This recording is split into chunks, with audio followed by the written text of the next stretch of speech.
एक व्यक्ति होता है जिसका नाम मदन होता है। मदन जो है ऑटो ड्राइवर होता है। उसके घर की स्थिति बहुत खराब होती है। जो मदन के पिता होते हैं वो एक्सपायर कर जाते हैं और मदन के घर में मदन रहता है और उसकी माता रहती है। तो मदन की माता मदन से कहती है कि बेटा अब घर का गुजारा कैसे चलेगा, मैं बुढ़ी हो चुकी हूँ, मैं सोच रही हूँ तुम्हारा शादी कर दूँ। तो मदन कहता है ठीक है मम्मी, आपको जैसा इच्छा है। तो मदन की माता एक लड़की को देखती है, लड़की देख करके मदन का शादी कर देती है। उसके बाद जब वो लड़की दोस्तों घर पे आती है, मदन की वाइफ, तो मदन से और अपनी सास से कहती है कि मुझे पढ़ना है, मुझे पढ़ लिख करके जिंदगी में कुछ मुकाम हासिल करना है। तो पहले तो मदन और मदन के माता पिता मदन की माँ मना कर देती है कि नहीं, पढ़ाई लिखाई कुछ नहीं, अगर आप घर पे आ गए तो आप घर को संभालो। लेकिन वो लड़की नहीं मानती है और अपने जो है पति से और अपने सास से लड़ाई झगड़ा करती है। दोस्तों उसकी लड़ाई झगड़ा से तंग आकर के मदन की माता और मदन ये डिसीजन कर लेते हैं ठीक है तुमको अगर पढ़ाई करना तुम पढ़ो, मेहनत करो। मदन कहता है ठीक है तुम दिल लगा के पढ़ो, जो भी पढ़ाई का खर्चा रहेगा हम पढ़ाई का खर्चा उठाएंगे। उसके बाद दोस्तों बहुत खुश होती है लड़की, और जो मदन की वाइफ होती है उसका नाम कविता होता है, यानी कविता बहुत खुश होती है। उसके बाद मदन अगले दिन जाता है कोचिंग संस्था में, अपनी वाइफ कविता का एडमिशन करवा देता है। और कुछ समय के बाद मदन की वाइफ एसआई की पेपर देती है, यानी एसआई का पेपर देने के बाद उसका प्रमोशन एक इंस्पेक्टर के पद पे हो जाता है। उस दिन सब लोग बहुत खुश होते हैं।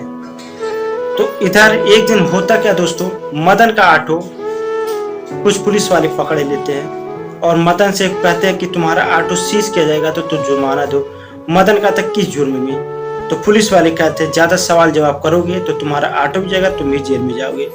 मदन बहुत खुश होता है, कहता ठीक है कोई बात नहीं, मुझे जो थाने पर लेकर के चलिए। उधर पुलिस वाले जब थाने पर लेकर के जाते हैं तो मदन सोचता है कि कोई बात नहीं, हमारी वहाँ पे पत्नी तो है, वो मुझे जो है बचा लेगी।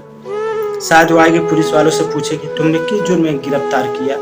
लेकिन दोस्तों वहाँ पे कुछ उल्टा ही होता है और वहाँ का जो नज़ारा देख करके मदन का होशो हवास उड़ जाता है, उदास हो जाता है, उसकी आंखों में आंसू आ जाता है और अपने घर पे आकर के अपनी माँ को पूरी बात बताता है। अस्सलाम वालेकुम, नमस्कार दोस्तों, आप देख रहे हैं स्टोरी बाय जुबिया। दरअसल होता क्या है कि एक लड़का होता है मदन, आपको हम बता चुके हैं। जब मदन के ऑटो को पुलिस वाले पकड़ करके थाने पर लेकर के चले जाते हैं तो वहां पर जाने के बाद मदन को एक कुर्सी पर बैठा दिया जाता है। मदन कुर्सी पर बैठता है, इंतजार करते कि शायद अभी मेरी पत्नी कविता आएगी। तभी वहां पर कविता आती है और अपने चैम्बर में डायरेक्ट चली जाती है और फोन पर किसी से बहुत तेज आवाज में बात करती है। कहती है कि तुम लोग मेरे नाम का जो फायदा उठा रहे हो बंद कर दो। हमने जो मुकाम हासिल किया है, हमने जो रुतबा हासिल किया है, बहुत मेहनत से हासिल किया है, आइंदा दोबारा ऐसा हम सुनने के लिए नहीं चाहते हैं, नहीं तो फिर हमसे बुरा कोई नहीं होगा, हम इसको बर्दाश्त नहीं कर पाएंगे। मदन बहुत खुश होता, कहता है कि हमारी वाइफ बहुत लग रही ईमानदार है। उसके बाद जब उसकी वाइफ कविता आती है बाहर तो अपने पति को देखती है, जैसे मालूम अपने पति को पहचान ही नहीं रही हो। पुलिस वालों से कहती है कि इसको क्यों बैठा है, क्यों लाए? तो पुलिस वाले कहते हैं मैडम ये जो ट्रैफिक सिग्नल तोड़ा है ना, तो ये जो जुर्माना दे रहा है और कह रहा है कि हम सबकी नौकरी खा जाएंगे। उसकी पत्नी कविता कहती है अगर ये जुर्माना नहीं दे रहा तो इसके ऑटो को सीज करो, इसको यहाँ से भगा दो। ये बात सुन करके दोस्तों मदन की आंखों में आंसू आ जाता है, मानो जैसे उसके ऊपर पहाड़ टूट पड़ा हो। उसके बाद कविता कहती है पुलिस वाले इसके ऑटो सीज कर दो और इसको बोल दो कल कोर्ट से आकर के छुड़वा लेगा। उसके बाद मदन वहां से चला जाता है। उसकी आंखों में उदासी होती है, आंखों में आंसू होता है। वो घर जाकर के अपनी माँ को पूरी बात बताता है। तो उसकी माँ कहती है बेटा हम इसीलिए मना किए थे कि उसको मत पढ़ाओ, लेकिन वो हम लोगों से लड़ झगड़ करके पढ़ाई की और आज मुकाम हासिल के लिए आज हम ही लोग को दरकिनार कर रही है। उसके बाद दोस्तों जब अगले दिन होता है तो कविता जो है मदन का इंतजार करती कि शायद अब वो आएगा अपना ऑटो छुड़वाने, अब आएगा। लेकिन मदन जब नहीं जाता है तो कविता मदन के घर पे पहुंचती है और वहां पर देखती है कि मदन तो वहां पे चुपचाप आराम से बैठा और अपने माँ के बालों में तेल लगा रहा, अपने माँ के बालों को झाड़ रहा है। ये देख करके कविता तिलमिला जाती है। बगल में ही मदन का जो लड़का होता है वो अब खेलता हुआ इतना मग्न है खेल में, मानो उसको जैसे कोई गम फिक्र ना हो। उसके बाद वो जाती है मदन के ऊपर चीखने लगती है, चिल्लाने लगती है, कहती है कि तुमको जरा सा फिक्र नहीं है, तुमको अपना ऑटो नहीं छुड़वाने आना चाहिए। हमने सोचा शायद तुम अपनी कागज पत्र लेकर के आओगे, अपने ऑटो को छुड़वाओगे, लेकिन यहाँ तो तुम आराम से बैठे हो।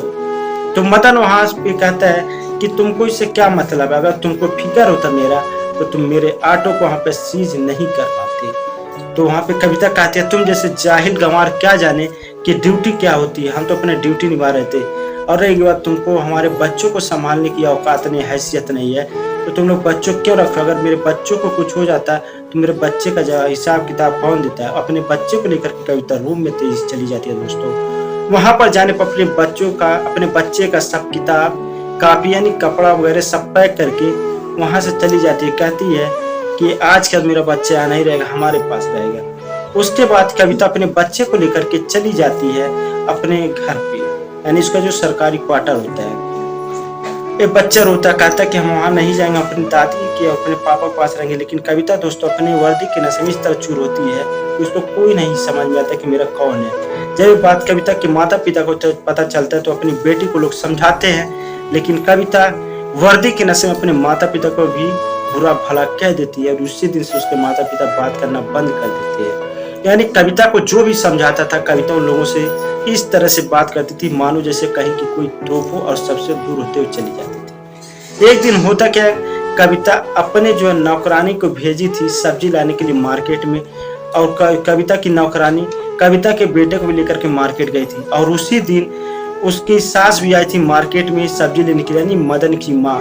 जो बच्चा अपने दादी को देखा तो अपने दादी के पास गया, वहाँ पे अपने दादी से लिपट करके रोने लगा। कहा दादी मुझे वहाँ नहीं जाना है, मुझे वहाँ पर मम्मी बहुत मारती है, और एक गंदे अंकल आते हैं वो भी मुझे मारते हैं। वो गंदे अंकल डेली आते हैं, रात भर तक रहते हैं घर पे, और जिस दिन छुट्टी रहता है उस दिन पूरा दिन भर रहते हैं। मैं नहीं जब सोता हूँ तो लोग मुझे मार करके सुलाते हैं, मुझे बहुत प्रताड़ित करते हैं। तो उसकी माँ यानी मदन की माँ बात सुनकर के अचंभित में पड़ जाती, कहती है बेटा कौन अंकल, कैसे अंकल?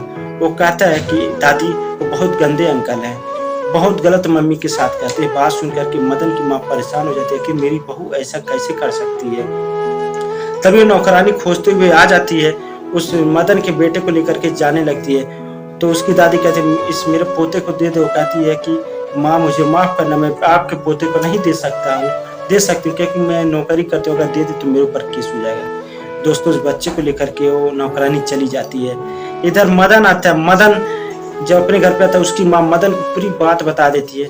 मदन ने पूरा बात सुनता हुआ अपनी माँ को लेकर के संडे के दिन जाता है घर पे बिना कविता को बताए। जाता दरवाजा खोलता तो दरवाजा कविता खोलती है। कविता एकदम नींद में रहती है, वो आती है दरवाजा खोलती है, इनको लोग को देख करके चिल्लाने लगती है कि तुम लोग गंवार जाहिल किस लिए यहाँ पर आए मेरे घर पे? वो कहते क्या मैं अपने बेटे से नहीं मिल सकता? मेरा बेटे से मिलने का मेरा अधिकार नहीं है। ये कहते हुए मदन अंदर रूम में चला जाता है, और जब अंदर रूम में जाता है वहाँ का नज़ारा देख करके दंग रह जाता है। वहाँ देखता है कि मेरे बीवी के बेड पे नौजवान बिना कपड़ा का लेटा हुआ है।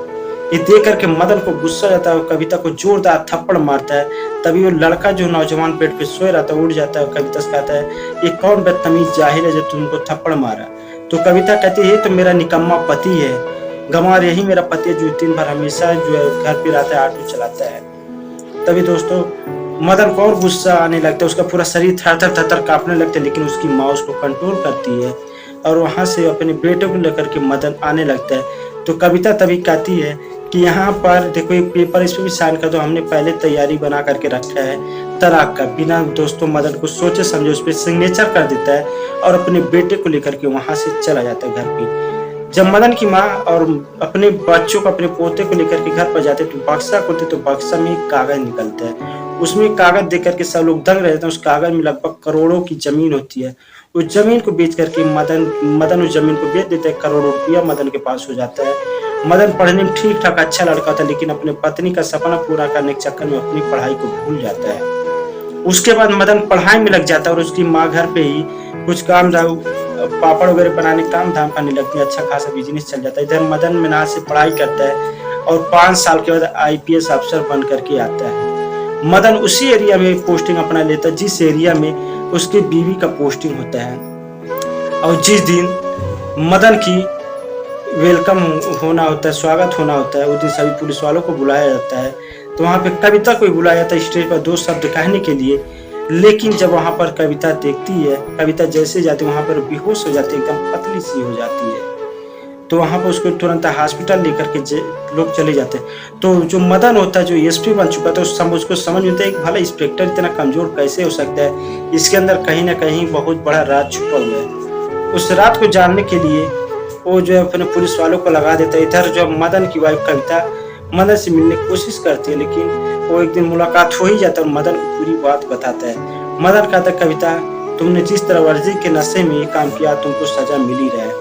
दोस्तों दरअसल होता क्या, कविता जिस पुलिस वाले के साथ अवैध संबंध रखती थी, उसके 2 बच्चे होते, पहले शादीशुदा होते, लेकिन फिर भी कविता अवैध संबंध रखती है। और उस दौरान वो पुलिस वाला उस कविता का न्यूड वीडियो बना लेता और ये वीडियो दिखा करके कविता को ब्लैकमेल करता था और उसकी जिंदगी के साथ खिलवाड़ करता था।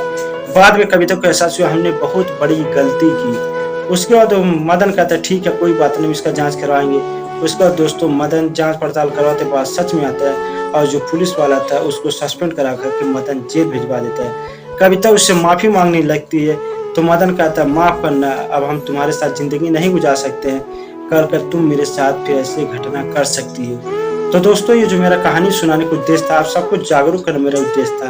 दरअसल आप सबको पता है आज के दौर में अगर कोई मर्द अपनी बीवी का, अपने बच्चों का सपना पूरा करने के लिए चाहे मजदूरी करता है, ऑटो चलाता है, लेकिन अगर थोड़ा सा कोई लड़का 1-2 सेट कपड़ा खरीद के दे दे तो औरतें लोगों को बहकावे में आ जाती है और अपने पति को दुश्मन बन बैठती हैं और अवैध संबंध रखना शुरू कर देती हैं। मैं सबको नहीं कह रहा हूँ, आज के दौर में लगभग 50% ऐसा चल रहा है। तो जितने लोग भी वीडियो देख रहे हैं, सबसे मेरा गुजारिश है, निवेदन, आप लोग ऐसा कदम न उठाएं, नहीं तो कभी तक तरह आप लोग की भी जिंदगी हो सकती है। समाज के हित के लिए आप लोग इस वीडियो को ज़्यादा से ज़्यादा शेयर करें, चैनल को सब्सक्राइब करें